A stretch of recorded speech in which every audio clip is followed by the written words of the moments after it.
제가 남편을 만난 건 어느 독서 모임에서였어요. 당시 대학의 시간 강사로 일하면서 대학원 박사과정을 밟고 있던 남편을 그 모임에서 만났죠. 저는 대학을 평범한 수준으로 졸업하고 작은 회사에서 회계 직원으로 일하고 있었어요. 그때 모임에서 만난 남편은 아는 것이 많고 멋있어 보이는 사람이었어요. 어떤 책이든 다 이해하고 와서 설명을 해주었고요. 의견을 펼치는 논리도 완벽했어요. 저는 그때는 젊은 시절이라 그런지 그런 남편이 멋있어 보였고 가까워지고 싶었어요. 안녕하세요. 아까 보니까 토론을 정말 잘하시더라고요. 원래 말하는 쪽 일을 하세요. 저는 그렇게까지 말을 잘하지는 못해서 좀 멋져 보였어요. 감사합니다. 말씀대로 말로 먹고 사는 일을 하고 있어서요. 대학에서 강사로 일하고 있거든요. 멋져 보였나요? 아, 역시 대학에서 강의를 하고 계셨구나. 어쩜 그렇게 유창하고 박식하신지 몰라요. 정말 신기했어요. 나중에 이해가 잘 안 되는 책이 있으면 좀 여쭤봐도 될까요? 잘 가르쳐 주실 것 같아서 꼭 배워보고 싶어요. 이렇게 조금 가까워진 우리는 점차 대화를 많이 나누게 되었고, 나중에는 사이가 발전해서 개인적으로 만나는 사이가 되었어요. 알고 보니 남편은 저랑 나이 차이가 꽤 나는 편이었어요. 7살 차이가 났는데, 그때는 콩깍지가 씌어서 나이 차이는 신경도 쓰지 않았어요. 그리고 그때 눈치챘으면 좋았으련만 콩깍지 때문에 눈치채지 못했던 것이 또 있었어요. 바로 남편은 자기 자신이 제일 중요한 나르시스트였다는 것이었어요. 준현 씨는 의외로 가려먹는 음식이 좀 있는 편이네요. 준현 씨는 항상 똑똑하고 똑 부러져서 음식도 가리는 거 없이 골고루 먹을 줄 알았어요. 인간적이어서 오히려 정감이 가네요. 제가 편식이 있다는 말씀이세요? 그럴 리가요? 저희 부모님이 저를 얼마나 엄하게 교육시키셨는데요. 저보고 편식한다고 말하는 사람 아무도 없어요. 소은 씨가 잘못 생각하는 거겠죠? 제가 농담을 하든 어떤 말을 하든 간에 남편은 본인이 생각하기에 자기의 장점이 아닌 특성을 이야기하는 것 같으면 발끈하면서 아니라고 부정을 했어요. 농담을 해도 이렇게 반응하니 어떨 때는 민망해질 정도였죠. 그럴 때면 남편은 오히려 저에게 뭔가 잘못 생각하고 있다, 뭘 잘 모른다고 하면서 무시를 하는 발언을 했어요. 저는 남편이 그냥 머리가 좋은 사람이어서 자존심이 센가 보다 정도로 생각하고 넘어갔어요. 하지만 그때 남편이 가진 잘못 형성된 성격을 알아차렸다면 주었을 뻔했어요. 어쨌든 남편은 결혼을 목표로 잡았는지 저의 환심을 사기 위해 온갖 방법을 동원했어요. 저만 보면 사랑의 세레나데를 부르듯 칭찬을 하기 일쑤였고, 어디든 제가 가는 곳이라면 마중을 나가고 함께 했어요. 하도 극진히 저를 대접하니 제가 정말 동화 속 공주님이라도 된 것 같이 마냥 행복했어요. 오늘도 자기 덕분에 내내 행복했지, 뭐야? 자기는 어쩌면 그렇게 마음씨도 예쁘고 말도 곱게 할까? 내가 진짜 운이 좋다니까? 독서 모임에 나가기를 잘했지, 정말 고마워. 나야말로 자기 덕분에 행복해. 이렇게 나를 사랑해주는 건 우리 부모님 다음으로 자기인 것 같아. 정말 많이 사랑해. 이렇게 알콩달콩한 연애 시절을 보냈어요. 그리고 저는 명문대에서 열심히 공부하며 강의를 하고 있던 남편과 결혼까지 골인하게 되었어요. 결혼을 한 후로 한동안은 행복했죠. 신혼의 단꿈이라고 말하는 것을 어떤 것인지 알 것 같았어요. 그렇게 결혼 생활이 행복하게 이어질 줄 알고 있었죠. 하지만 시간이 점점 지나자 남편은 본 모습을 드러내기 시작했어요. 그간 저를 찬양하고 행복하게 해주었던 것은 결혼이라는 목적을 달성하기 위한 수단에 불과했던 것처럼요. 그리고 그 아들의 그 엄마라고 시어머니까지 가세해 점차 저를 정서적으로 괴롭히기 시작했어요. 저랑 결혼하고 얼마 뒤 남편은 박사 학위를 받았고 정식 교수 이목을 위한 대열에 대기를 하게 되었어요. 대기자가 하도 많아서 언제 정식 교수가 될지는 알 수가 없었어요. 그런데 남편은 박사 학위를 딴 이후로는 좀 더 돌변해서 저보다는 본인을 치켜세우고 과장되게 자랑을 했는데 그때도 그랬어요. 박사 학위를 나는 남들보다 훨씬 빨리 땄잖아. 이 정도로 빨리 딴 건 나밖에 없을걸. 내 논문이 워낙 교수님이 좋아하는 주제라서 다른 대기자들보다 내가 먼저 교수 임명을 받을 것 같아. 이번에도 교수님이 술자리에서 나를 가까이 앉히고 격려해 주셨다니까 내가 생각해도 진짜 나는 머리가 죽은 것 같아. 그렇구나. 그런데 당신 모든 학기를 다 다닌 거 아니야? 저번에 조기 졸업한 사람도 있다고 하지 않았어? 아니, 그냥 궁금해서. 허니, 다른 사람들은 주어진 학기 내에 제대로 졸업도 못하고 질질 끌다가 논문 써서 겨우 졸업한다니까. 그러니까 주어진 학기에 한 학기만 더해서 졸업한 내가 대단한 거지. 당신은 역시 교수 사회를 잘 모르네. 대만 이해 못했지. 저는 어떤 부분에서 남편이 그렇게 뛰어난 것인지 궁금해서 물어보았지만 남편의 말은 들어보아도 그냥 허세처럼 들렸어요. 그런데 본인은 진짜로 그렇다고 철석같이 믿는 것 같았죠. 남편이 정말로 교수의 총회를 받는다면 저야 좋은 일이니 그때는 그냥 그러려니 하고 넘어갔어요. 그런데 남편은 박사 학위를 따고 나자 과도한 자신감이 붙은 것인지 밖에서는 온갖 허세를 부리면서 집에서는 저를 툭하면 무시하고 깎아내렸어요.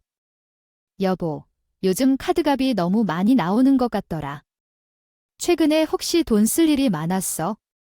나도 이제 박수학위 받은 사람이잖아. 후배들 챙기려면 돈도 좀 쓰고 그래야지. 당신은 그냥 회사나 다니니까 이런 거 모르겠지만 교수 사회는 좀 다르거든. 내가 쓸만해서 쓴 거니까 그냥 그렇게 알고 있어. 대체 교수 사회가 회사 사회생활과 얼마나 다른 것인지는 모르겠지만 어쨌든 남편은 시간 강사로 일하면서 버는 얼마 안 되는 돈을 거의 다 쓰고 있었어요. 사실 그 전에는 그만큼 돈을 안 썼다고는 하지만 어차피 돈을 많이 버는 것은 아니었어요. 대학교 시간 강사의 수입은 그리 많지가 않거든요. 그래서 남편은 항상 저보다 적은 돈을 벌고 있었어요. 그런데 그 돈을 마치 기회를 만난 것처럼 다 써버리듯 하니 제 입장에서는 조금 불만일 수밖에 없었어요. 그런데 남편은 갈수록 대화하기가 힘든 사람이 되어갔어요. 남편은 자신이 몸담고 있는 교수 사회만 대단하고 자신의 이후 목표만이 훌륭한 것처럼 이야기를 하면서 저나 친정엄마에게 고마운 줄을 몰랐어요. 남편이 돈을 잘 벌지 못하니 결혼 과정에서도 친정이 많이 도와줬는데 말이에요. 저희 친정엄마는 사실 학교도 중학교까지 밖에 못 나오셨고 평생 시장에서 일을 하신 분이었어요.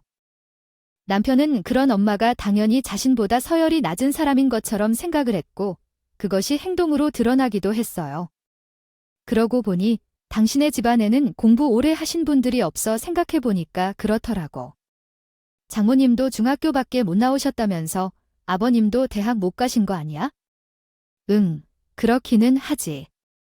그런데 왜 그건 갑자기 왜 물어보는 거야? 아, 그냥 자기네 집안은 공부랑 인연이 없나 싶어서. 우리 안가에서 내가 제일 머리가 좋은 것 같아서 말이야.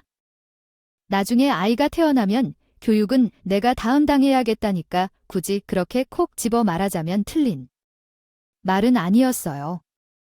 하지만 굳이 그렇게 딱 집어서 저와 저희 부모님을 깎아내려야만 속이 시원한 것일까요? 저는 남편의 그런 언행이 이해가 되지 않았어요. 그럴 때면 속으로 비웃게 되고 어이가 없었죠. 말 그대로 너 잘났다 라는 말이 속에서 올라왔지만 일단은 참고 봤어요. 싸워봤자 남편은 인정을 안 할 거고 제 기분만 나쁠 게 뻔했으니까요. 남편은 본인이 얼마를 버는지 우리 집 경제에 누가 더 기여하는지 같은 것은 그다지 중요하지 않다는 듯이 말을 했어요. 대신 누가 더 똑똑하고 학력이 긴가 하는 것만이 가장 중요한 가치인 것처럼 말을 했고 자신이 엄청난 사람인 것처럼 말을 하고는 했어요. 저는 그런 남편의 행동이 어이가 없었어요. 그리고 그런 행동을 제발 제 앞에서만 했으면 했죠. 남들이나 다른 가족들이 보면 뭐라고 생각할지 걱정부터 되었거든요. 그런데 남편은 끝끝내 친정 엄마 앞에서도 이런 이상한 언행을 해서 얼굴이 달아오르게 만들었어요. 내 남편이 이렇게 사회성이 부족한 사람이었다니 전 정말 부끄러워서 숨고 싶은 기분이었어요. 한 번은 친정 엄마가 놀러 오신 적이 있었어요. 앉아서 담소를 나누는데 엄마가 이렇게 이야기를 하셨죠. 요새 뉴스에 자주 나오는 그게 뭐니? 3차 산업인가 4차 산업인가 하는 거 있잖아. 요새 그래서 시장에도 그런 거 무슨 장치 설치해준다고 구청에 소매 날아와. 그래서 신청하면 전통시장 살린다고. 그 키오스크는 뭐니? 그런 거 설치해주고 가기도 하더라 어머니. 3차 산업이 아니라 4차 산업이요. 아직도 그런 것도 모르세요. 하여간 시장에서 장사하시는 분들이 뭘 알겠어요. 키오스크 설치하면 시장에 계신 분들은 잘 쓸 줄도 모를 텐데 구청에서도 쓸데없는 노력을 하네요. 아이고, 그런가요? 아니, 그래도 구청 직원이 사용법을 설명해주면 따라해볼 만하다는데요. 하긴 전통시장 같은 곳에 이제 와서 그런 게 필요한가 싶기도 하죠. 남편은 엄마가 무슨 이야기를 하시면 시장에서 일하는 사람들은 질이 좋지 않고 배운 것이 없어서 그렇다는 식으로 무시를 했어요. 엄마는 처음에는 당황을 하셨지만 나중에는 그냥 웃으면서 넘기시기도 했죠. 저는 그 광경을 보면서 얼마나 부끄러웠는지 모를 정도로 엄마 얼굴 보기가 죄송스러웠어요. 남편은 분명 똑똑한 사람이었는데 제가 착각을 한 것이었나 봐요. 이제는 사람들 앞에서도 이상할 정도로 자기 자랑이나 하며 상대방을 깎아내리는 등 사회성이 부족한 사람이었죠.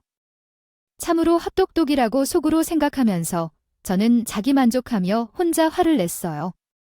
어쩌면 이런 상황들이 전혀 달갑지가 않았어요. 엄마라고 속으로 그런 상황이 있을 리가 없을 거라고 생각해요. 남편이 저나 우리 친정엄마를 무시하고 자신은 교수라며 엄청나게 대단한 사람인 것 마냥 말을 하는 것은 정말 싫은 일이었어요. 어떨 때는 저를 굉장히 깎아내리기도 했는데 저한테 그러면 기분이 나빠도 그냥 피하고 말았어요. 하지만 친정엄마에 대해 무시하고 깎아내리는 태도는 정말로 기분이 나쁘고 그냥 넘어갈 수 없었어요. 그래서 엄마가 가시고 나면 그런 행동을 하지 말라고 확실하게 말을 한 적도 있었어요. 제 입장에서는 경고를 한 것이었죠. 당신 오늘 엄마한테 무슨 말을 그렇게 해? 시장에서 장사하는 사람들이 뭘 알겠느냐니 그런 말을 뭐하러 하냐고 듣는 사람이 기분이 나쁠 수밖에 없는 말을 해서 당신이 남는 게 뭐야? 우리 엄마 오랜만에 놀러 오셨는데 굳이 그런 말이나 듣고 가시게 할 이유가 있어? 아니 난 그냥 장모님이 뭘 잘 모르시니까 불편하실 것 같아서 이야기한 것뿐이야. 아, 왜 이야기하면 안 되는데? 그리고 내가 뭐 거짓말했어? 시장에서 장사하시는 분들보다 내가 공부도 많이 했으니까 가르쳐 주려고 한 것뿐이잖아. 당신은 머릿속에 기준이 그것 딱 하나뿐이지. 그놈의 공부. 공부 많이 해서 당신처럼 말할 거면 안 하는 게 나았을 것 같아. 당신은 예의나 공부나 다시 해야 하는 거 아니야. 뭐 박사학위도 못 따본 사람이 그게 무슨 소리야? 내가 학력이 좋은 게 질투가 나면 그렇게 말할 것이지. 아, 예의 공부를 하라는 건 뭘 하라는데? 진짜 못 배운 건 당신 아니야. 이렇게 말다툼이 되고 나면 대화가 전혀 안 되지 않았고 제 의도는 파악하지 못한 채 남편은 제가 질투를 한다는 둥 이상한 소리만 했어요. 물론 제가 말을 예쁘게 한 것은 아니었지만 제 입장에서도 화를 낼 수 있는 상황이었다고 생각해요. 그런데 남편은 한 번도 본인의 잘못을 인정하지 않고 제 말만 부정하고 저를 깎아내리기 일쑤였죠. 게다가 어쩌다 시어머니가 우리 집에 올 때면 둘이서 쌍으로 같이 저를 공격하듯이 무시했어요. 남편이 먼저 저를 무시하고 깎아내리기 시작하면 뒤이어 시어머니가 재미있다는 듯이 같이 그러시는 것이었어요. 그러면서 친정엄마 이야기까지 나올 때도 있었어요. 전 정말 기분이 나빴지만 시어머니라서 크게 뭐라고 하지를 못했어요. 그런데 그렇다면 남편이라도 그러지 말아야 하는 곳인데 남편은 아랑곳 없이 저와 우리 엄마를 무시했어요. 그런 이야기를 하면서 재미를 느끼고 자기가 뭐라도 된 양 느끼는 것 같았죠. 제가 화가 나서 엄마한테 이야기를 하면 엄마도 속으로는 저를 걱정하셨지만 그래도 이렇게 말씀하셨어요. 그래도 사위가 나쁜 사람은 아닐 거야. 사돈도 그냥 말을 예쁘게 하는 방법을 몰라서 그러시는 것 같아. 사람이 어떻게 완벽하겠니? 그런 면이 있는 사람들인가 보다 하고 넘겨야지. 아예 어쩌겠어? 속 끓여봤자 너만 힘들다.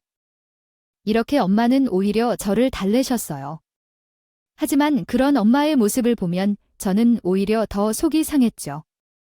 그냥 그렇게 이해하고 넘어갈 정도가 아닌데 엄마가 참고 넘어가자고 하니 그저 속상할 뿐이었어요.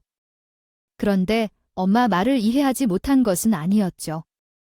당장 갈라설 것이 아니라면 제가 참거나 넘어가는 수밖에 없었죠. 그렇게 생각하면서 평소 마음을 다스려 왔는데 남편은 제가 그렇게 평화롭게 있도록 놔두지를 않았어요. 한 번은 남편과 시장을 떠났어요. 어머니와 함께 엄마가 일하고 계시는 시장에 간 적이 있었어요. 그런데 거기에 갔을 때 남편과 시어머니는 마치 본인들이 같은 급의 사람들처럼 거만하게 행동했어요. 아이고, 여기서는 냄새가 많이 나네. 시장으로 옮겨서 얼마인지 몰라. 아이고, 이 냄새는 정말 지독하네. 여기서 뭐 살만한 건 없을까라는 식으로 말하며 재래시장을 우습게 했어요. 그래, 맞아. 재래시장은 위생이 영원히 문제야 라고 덧붙이기까지 했어요. 그리고 가격 정할 때는 제대로 생각 말고 대충 정해서 깎아달라고 하면 깎아주겠지? 옛날식 장사하는 건 배울 게 없어서 그래라고 지적하기도 했어요. 시장을 둘러보면서 그런 소리를 한 두 사람이 너무 부끄러웠기 때문에 급히 엄마에게 인사를 드리고 두 사람을 재촉하여 시장을 나왔어요. 시장에서 나갔어요. 그 시장에서 일하는 사장님들은 모두 엄마의 지인들이고 그곳에서 몇 년째 장사를 하시는 분들이에요. 그런 분들 앞에서 장사도 해본 적이 없는 남편과 시어머니는 뭐가 그렇게 잘났는지 아주 할 말 못할 말 다 내뱉더라고요. 어쨌든 제가 남편과 시어머니를 끌고 시장 밖으로 나갔더니 두 사람은 눈치가 없는 것인지 머리가 없는 것인지 이렇게 말을 했어요. 아, 이거 시장에서 더 많이 써도 되니 좋다. 안 그래도 시장 바닥에 있으려니까 불편했어. 이제 차 타고 어서 가자. 장모님이 일하는 곳이라고는 하지만 나도 이런 죄를 시장은 형 불편해. 냄새도 나고 더 어렵고. 아, 빨리 집에 가야겠다. 시장을 나선 뒤에도 이런 말을 하니 저는 화가 머리 꼭대기까지 났어요. 그래서 아까 그런 행동은 좀 아니라고 소신 있게 말을 했어요. 아니, 그래도 아까 시장에서 다른 상인분들이 다 듣는데 그런 말을 하는 건 좀 아니잖아요. 다른 사람들이 그런 말을 듣고 어떤 생각을 할지는 생각을 안 해보셨어요? 말씀이 너무 지나치잖아요. 그리고 아무리 그런 생각이 들어도 입 밖으로 그렇게 말하는 건 아니라고 생각해요. 그런데도 두 사람은 못 알아듣고 제가 별난 것처럼 이야기를 했어요. 그 정도 가지고 왜 난리야? 우리가 뭐 무슨 말을 했다고, 하여가 조금만 듣기 싫은 소리 하면 발작 버튼 눌러서 그러지? 괜한 소리 하지 말고 집에 나가. 그래, 넌 왜 그렇게 유별나게 꾸니? 그냥 하는 말인데 뭐가 그렇게 불만이 많아? 됐고 듣기 싫으니까 얼른 가자. 쟤는 꼭 가만히 있다가 한 번씩 저러더라. 이런 식으로 본인들은 항상 잘못이 없다고 하니 어떤 대화도 될 리가 없었어요. 저는 그냥 점점 포기를 하게 되었어요. 제가 여러 번 이야기를 했지만 남편은 그래도 바뀌지 않았고 잘못했다는 생각조차 하지 않는 것 같았어요. 사람은 고쳐 쓰는 것이 아니라고 하더니 정말 그런 것 같았죠. 남편의 삐뚤어진 성격은 이제 와서 고칠 수 없는 것이었고 저 때문에 그렇게 된 것도 아니었어요. 시어머니가 아들을 그렇게 키운 것이라고 생각했어요. 시어머니는 아들의 성적과 성취에 집착하는 사람이었기 때문에 남편이 정말 성격 장애가 있는 사람이라면 시어머니가 키웠기 때문이라는 생각이었죠. 어쨌든 저는 남편과 시어머니 사이에서 친정엄마 이야기가 나올 때마다 정말 꾸준히 그런 식으로 말하지 말라고 이야기를 했어요. 그런데 남편은 제 말은 들은 척도 안 하는 것 같았어요. 그러다가 결국 저를 폭발시킨 사달이 나고 말았어요. 아 참나. 진짜 웃기네. 맞춤법이 이게 뭐냐? 왜 무슨 일인데 맞춤법이 남편이 밥을 먹다 말고 핸드폰을 보더니 갑자기 세척에 비웃으면서 맞춤법을 못 맞춘다고 비난을 하는 것이었어요. 저는 남편이 그런 식으로 무식하다고 누군가를 무시할 때의 표정을 잘 알고 있었어요. 벼랑간 불안한 기분이 들어서 핸드폰을 열어 단체 채팅방을 확인해 보니 맞춤법을 틀리게 보낸 건 우리 친정 엄마였어요. 아, 이것 봐, 저번에도 가르쳐 드린 맞춤법인데 또 틀리시잖아. 장모님은 무식해서 이런가? 아직도 한글을 모르시나? 하여간 시장에서 장사만 하신 분은 달라도 뭐가 달라 이렇게 비아냥대며 친정엄마를 비웃는 남편의 그 한마디에 저는 진짜 피가 거꾸로 솟는 기분이었어요. 저는 화가 머리 끝까지 나서 뚜껑이 펑하고 열리는 것 같은 기분을 느꼈어요. 그대로 벌떡 일어나 숟가락을 책상에 세차게 내리치면서 남편에게 소리를 질렀어요. 내려친 숟가락이 튀어나가 음식이 사방으로 튀었어요. 당신 진짜 말 다 했어. 내가 다시는 그런 식으로 우리 엄마 무시하지 말라고 했지? 나만 무시하면 그만이지. 왜 우리 엄마까지 이래? 당신이 아무리 교수라고 해도 당신은 기본적인 예의범절도 못 배운 사람이야. 진짜 무식한 건 당신이지. 내가 그동안 당신을 참고 그냥 산다니까 진짜로 만만해 보였어. 그만하라고. 그만하라고 하면 그만하란 말이야. 저는 남편에게 고래고래 소리를 지른 뒤 바로 안방으로 들어가 남편의 옷가지들을 가방에 쑤셔 넣었어요. 그리고 현관문을 열고 남편의 가방을 문 밖으로 던지고 남편에게 가서 말했어요. 당장 일어나이. 집에서 나가라고. 난 당신 같은 사람이랑 더 이상은 못 살아. 그러니까 여기서 나가서 알아서 살아. 제가 평소보다 훨씬 더 있는 대로 화를 내자. 남편도 조금 당황한 것 같았어요. 남편은 얼빠진 얼굴로 나와 식탁을 번갈아서 보다가 제가 보통 화가 난 것이 아니라고 생각을 했는지 일단 엉거주춤 식탁에서 일어났어요. 저는 그런 남편의 등을 떠밀어 현관 밖으로 내보냈어요. 그렇게 남자는 무시하기 좋아하고 본인이 무슨 문제가 있는지 깨닫지도 못하는 수준이면 평생 당신 어머니랑 같이 서로 무시하면서 살아. 멀쩡한 나랑 우리 엄마를 괴롭히지 말고 그 교수 명판 하나 믿고 그동안 설쳤지. 인성이 고작 그 정도인데 교수 명판이 다 무슨 소용이야? 어차피 돈도 한 푼 없으면서 당당하기는 아주 당당해. 앞으로도 그렇게 번 돈 다 써가면서 주변 사람들 기분 나쁘게 만들어가면서 잘 살아봐. 저는 현관문이 쾅 하고 닫고 문을 잠가 버렸어요. 남편이 갈 데라고는 시댁밖에 없으니 거기로 갈 터였죠. 저는 남편을 내쫓은 뒤 혼자 앉아서 엉엉 울었어요. 아주 속이 꽉 막혀서 어떻게 이 고통을 풀어야 할지 알 수가 없었죠. 남편은 문제가 참 많은 사람이었어요. 저는 문제가 있다고 생각하는데 본인과 시어머니는 절대 그렇지 않다고 하면서 저를 더 이상한 사람 취급해왔죠. 그러면서 맞춤법 그거 고작 조금 틀렸다고 우리 엄마를 무식하다느니 한글을 모른다느니 하면서 비웃는 태도에 너무나도 화가 났어요. 혼자 우는데 마음이 너무 답답했어요. 그래서 친정 엄마한테 전화를 드렸죠.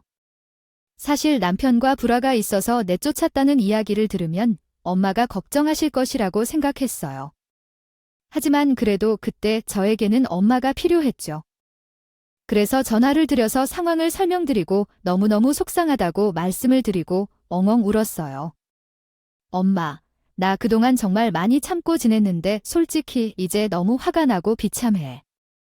저런 이상한 남자랑 평생 살면서 나랑 엄마를 무시하는 말이나 듣고 살아야 한다고 생각하면 이게 진짜 맞나 싶어요. 엄마가 가슴 아파하실 거라 했지만 나 사실은 얼마 전부터 이혼을 하고 싶다는 생각이 자꾸 나요. 이젠 진짜 너무 힘들어요. 이렇게 말하고 눈물을 흘리고 있었죠. 그런데 엄마의 반응이 제 생각과는 다른 곳이었어요. 저는 저를 나무라거나 달래서 다시 남편과 잘 지내보라고 하실 줄 알았는데 이번에는 엄마가 같이 화를 내시더니 심지어 이혼을 하라고 하시는 것이었어요. 그랬다. 사실 엄마도 그동안 계속 봐왔는데 내가 내 남편이랑 계속 같이 사는 게 맞나 싶기는 하다. 사돈댁도 그렇고 아유, 엄마가 어쨌든 계속 장사를 해왔으니 사람을 보면 대충 파악을 하잖아. 결혼 전에는 하도 잘하기에 좋은 사람들인가 싶었는데 결혼하고 나서 가면을 딱 벗고 나니까 아주 못 봐줄 사람들이더라. 내가 속상해 할 것 같고, 이혼도 보통 일은 아니니까 그동안 엄마도 그냥 좋게 좋게 넘어가려고 했어. 그런데 이건 아닌 것 같다. 그리고 집에서 쫓아냈다면서 잘했다. 너한테는 그럴 권리가 있어. 엄마가 그거 관련해서 너한테 해줄 이야기도 있고, 엄마의 의외의 말을 듣고 저는 조금 놀라서 눈물이 멈추고 눈이 동그래졌어요. 저희 엄마가 저희 집으로 오신다고 하기에 알았다고 말씀을 드렸죠. 그렇게 저희 집으로 오신 엄마에게는 이야기는 상상도 못한 난생 처음 들어보는 이야기였어요. 달실은 그동안 말 못한 이야기가 있어? 지금 이 집은 내가 명의로 계약한 집이야. 맞아요. 남편이 버려서 결혼할 때 남편 이름으로 대출이 거의 안 나와서 내 이름으로 대출받아서 우리 명의로 전세 계약을 했어요. 그런데 왜요?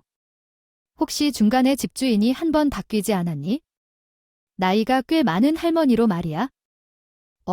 맞아요. 어떻게 아셨어요? 원래 처음에는 중년 부부가 집주인이었는데 중간에 어떤 할머니로 바뀌었거든요. 제 말을 듣자 엄마는 조금 주저하시다가 이윽고 입을 여셨어요. 너무 놀라지 말고 들어. 그 할머니가 바로 너희 외할머니야. 그러니까 엄마의 친어머니죠. 저는 그 말을 듣고요. 입이 떡 벌어졌어요. 그분이 저의 외할머니였다니. 물론 외할머니의 얼굴도 모른다는 것이 말이 되나 싶으시겠지만 여기는 그럴 만한 사정이 있었어요. 저희 엄마에게는 사연이 좀 있었거든요. 사실 엄마의 친모이신 저희 외할머니는 외할아버지의 본처가 아니라 둘째 마누라였다고 들었어요. 그러다 보니 외할머니는 결국 본처 할머니에게 쫓겨났다고 들었죠. 그래서 우리 엄마는 본처 할머니 손에서 자랐고 그냥 꽤 평범하게 자랐기 때문에 나중에 사실을 듣게 되기 전까지는 엄마도 외할머니의 존재를 잘 모르고 살아왔다고 했어요.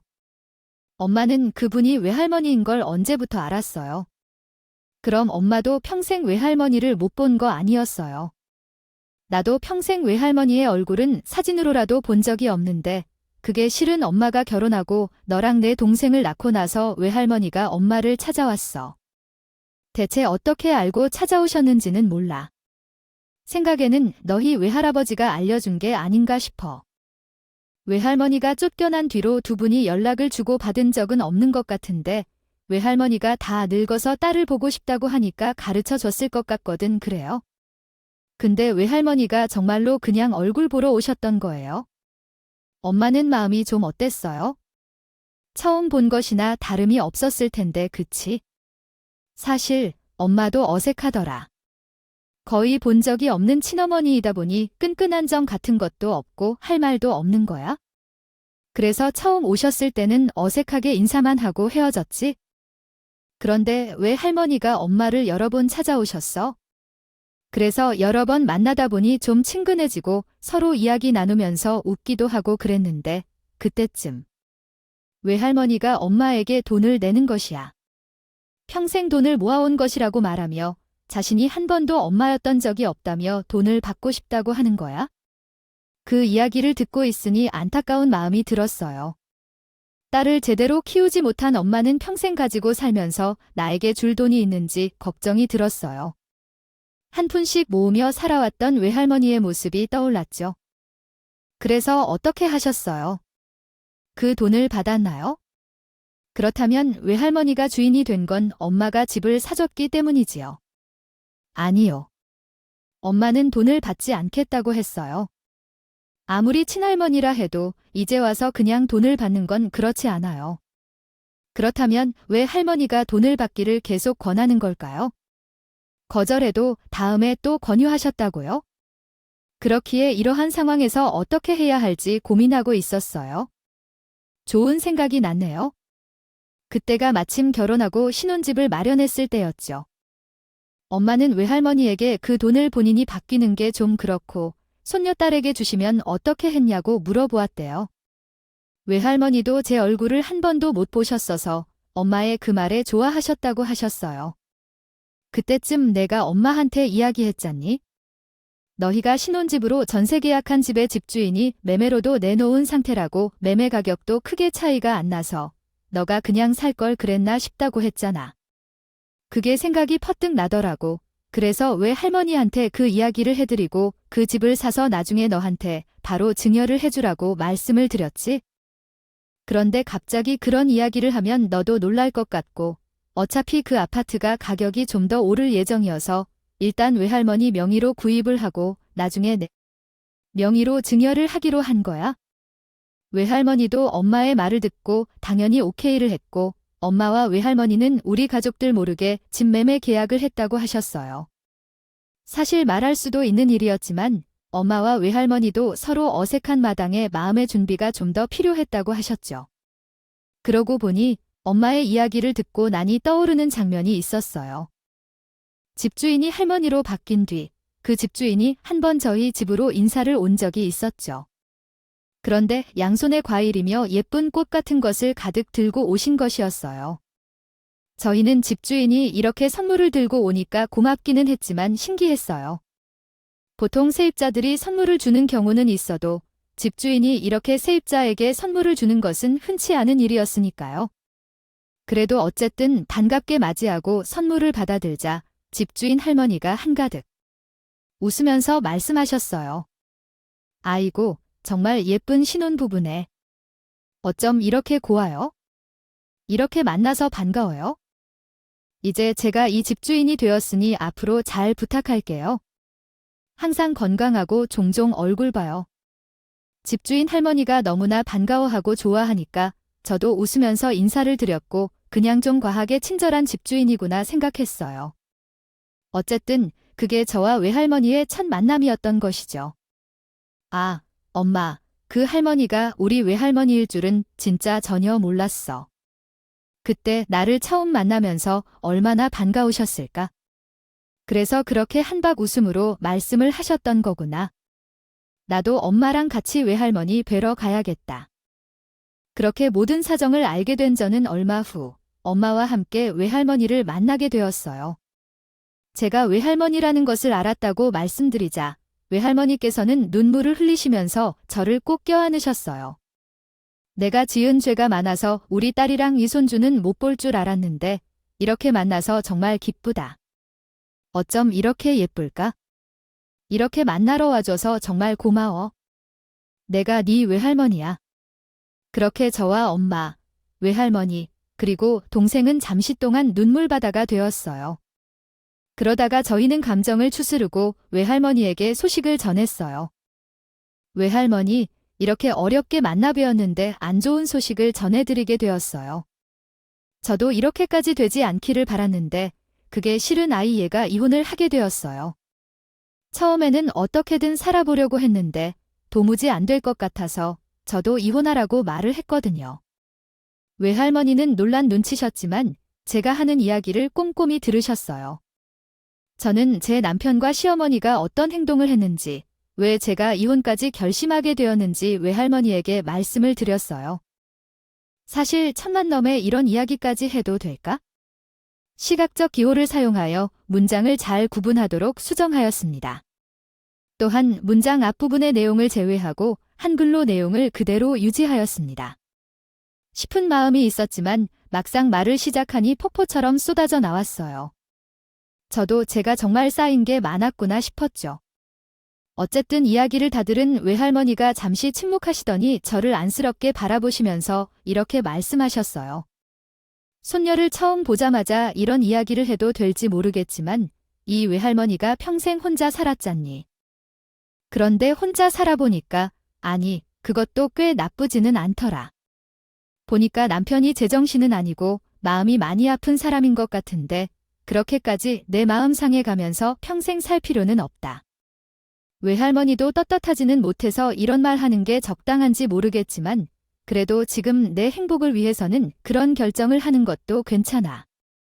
외할머니가 이렇게 말씀을 해주시니 저는 또 왈칵 눈물이 나더라고요. 저를 나무랄 줄 알았던 외할머니가 제 마음을 알아주시고 이렇게 따뜻한 말씀까지 해주시니 마음속에서 무엇인가 울컥 올라왔어요. 제가 눈물을 뚝뚝 흘리죠. 엄마와 외할머니가 저를 위로해 주셨죠. 그리고 저와 엄마 그리고 외할머니는 그 못된 남편과 시어머니에게 아주 제대로 대갚아주기 위해서 행동을 시작했어요. 외할머니는 할머니가 구입한 제가 살고 있는 아파트를 저에게 명의 양도를 해주셨어요. 이렇게 되자 저는 좀 든든한 생각이 들었어요. 막상 남편에게 이혼하자고 이야기를 하려고 하니 또 남편이 말도 안 되는 소리로 저를 무시하면서 회방을 놓을 것 같았거든요. 제 탓을 하면서요. 하지만 이제 저는 엄마와 외할머니를 등에 업고 아주 든든해졌어요. 그래서 저는 남편한테 연락을 해서 이혼하자고 통보를 했어요. 그리고 당연히 집에서도 나아가라고 했죠. 집은 제 명의였으니 제가 내쫓을 수 있었으니까요. 하지만 그 사실을 모르는 남편은 집으로 쫓아오더니 또 기고만장하면서 뻔뻔하게 저를 비난하더라고요. 내 집인데 내가 왜 나가야 되는데? 내 이름으로 전세 계약은 애써도 나도 이 집에 대한 권리가 있는 사람이야. 이혼하자고 하면 다 당신 마음대로 되는 줄 알아? 나도 재산에 기여한 게 있으니까 당신이 이렇게 막 내쫓을 수는 없다고 하는 것도 없으면서 소리만 치면 다인 줄 알아? 아주 까불고 있어요. 미친 거 아니야? 오히려 더 펄펄 날뛰며 화를 내는 남편을 보았지만 저는 더 이상 그 태도에 휩쓸리지 않았어요. 저는 오히려 남편의 그런 꼴을 뻔히 보면서 구경하고 있다가 전화를 걸어서 저희 외할머니를 불렀어요. 당신이 이 집에 권한이 있다고? 아니, 그렇지 않아. 뭘 근거로 그렇게 말했는데? 그리고 당신이 번 돈은 당신이 다 썼으면서 재산 기여 같은 소리 하는 거 아니야? 그리고 이 집은 내 권한이라는 거 알려줄 분이 여기 있어? 집주인 할머니가 일이세요? 이 사람이랑 뭐 관련이라도 있으세요? 우리가 이혼하는데 집주인이 무슨 관계인데 앞뒤가 맞는 소리를 해봐이 무시가.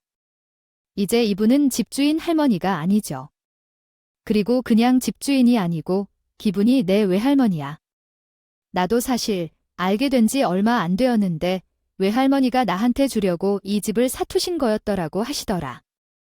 그래서 이번에 증여받았어. 자, 당신 눈으로 확인해봐. 그리고 당신 아주 똑똑하니까 잘할 거야. 원래 증여는 이혼할 때 재산 분할 안 되는 거 알지?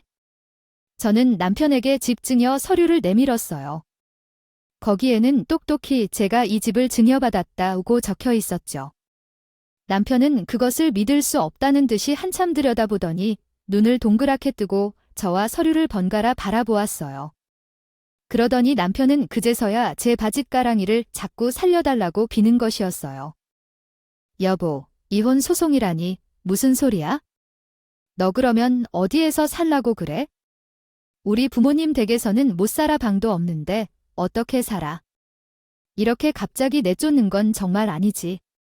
내가 이제 대학 교수가 될 예정인데 당신도 내 덕 좀 봐야 하지 않겠어?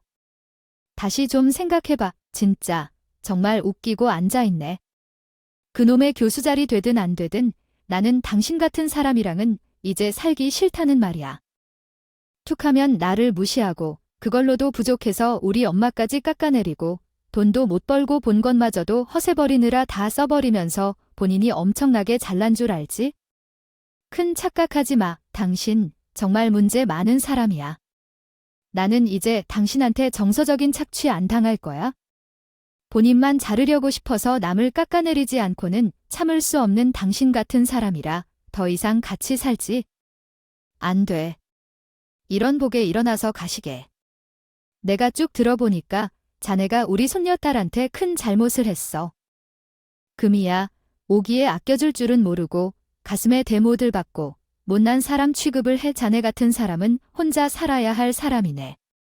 혼자 살면서 자기 인생이나 피폐하게 만들도록 해. 나나 우리 딸이나 손녀딸이 이혼하는데 조금도 반대하지 않네.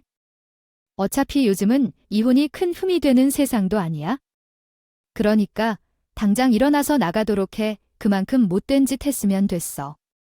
이렇게 외할머니마저 남편은 아주 혼쭐을 내주셨어요. 저는 속이 아주 시원하더라고요.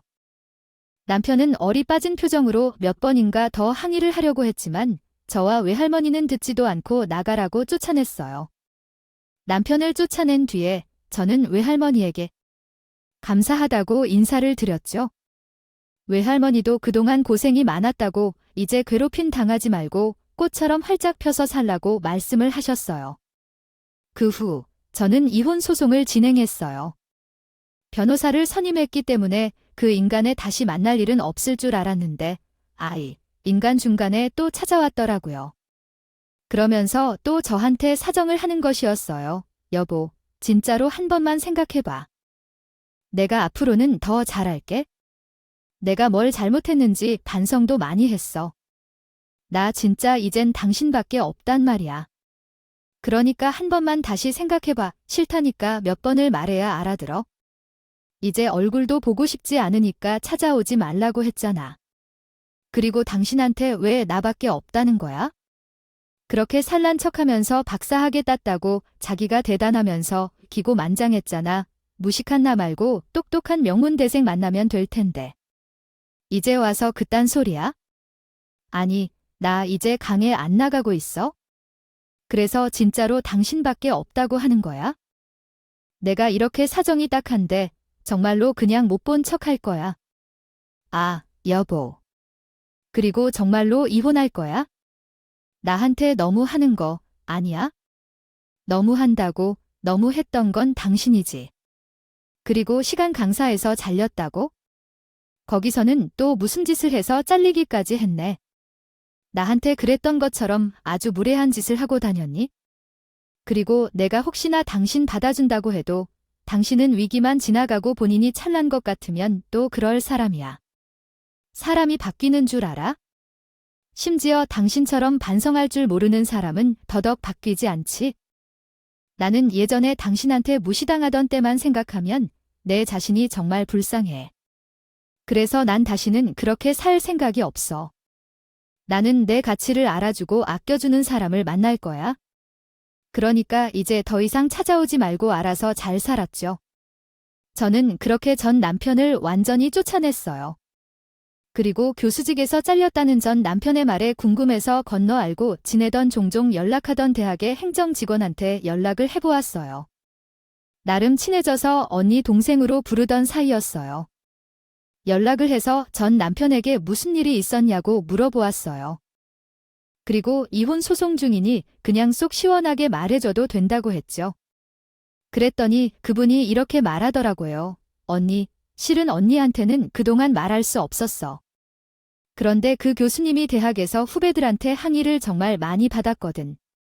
그래서 결국 이번에 재계약이 안 되고 잘리게 된 거야 한다면서 대학에서 강의를 하는데 이렇게까지 되다니 걱정스러워요.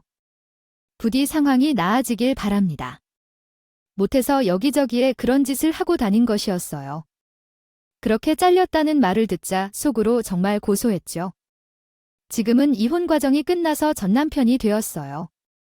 지금은 엄마와 외할머니와 왕래하면서 혼자 사는 삶을 다시 만들어가고 있는데 제 마음이 그렇게 편할 수가 없어요.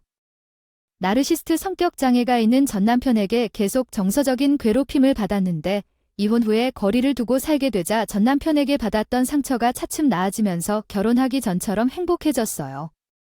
지금은 제가 좋아하는 취미 활동도 하고 새로운 사람들도 만나면서 즐겁게 지내고 있어요. 전 남편을 만났었던 독서 모임에는 나가지 않고 있지만 전 남편은요 아직도 그 독서 모임에 나가면서 또 여자들을 후리고 다닌다고 모임 사람들에게 들었어요. 참, 아직까지도 초록우산이 한심하기 그지없고에 없을 때 헤어지길 천만다행이었어요. 친정엄마도 처음에는 걱정하셨지만 지금은 잘했다고 저를 격려해주고 계세요. 함께 있어서 행복한 사람과 살아야지. 나를 불행하게 만드는 사람과 살면 안 되는 것 같아요. 하마터면 자존감을 다 빼앗기고 불행한 삶을 살았을 것 같아요. 지금이라도 되찾은 제 삶을 즐기면서 더 좋은 사람을 만나보려고요. 제 이야기는 여기까지예요. 제 이야기 들으신 분들도 모두 좋은 사람들만 가까이 하시고 행복한 일상을 보내시기를 바랄게요. 들어주셔서 감사합니다.